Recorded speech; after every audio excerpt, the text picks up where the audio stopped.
We had a hiccup in the casting process because another actor had been cast in the role of Aragorn, and we just came to a realization that we had cast the role a little too young.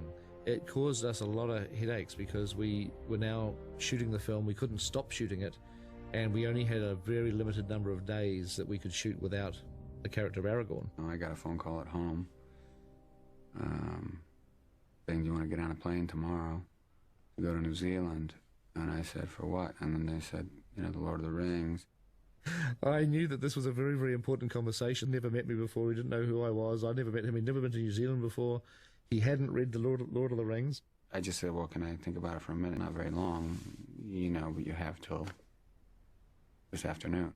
And we somehow had to try to persuade him to take this role because we thought he would be really great, and we badly wanted him now in this movie. I hung up the phone, and my son was with me there.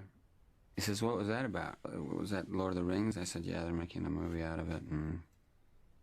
And he knew the story. You know, I didn't. And I know that the person we really have to thank for persuading Viggo was his son, Henry. Because Henry was about, I think he was about 11 or 12 years old at that time, and he was a huge fan of the Lord of the Rings and absolutely was beside himself when he thought that his dad could get to play Aragorn. So it was nice to have his blessing, you know what I mean?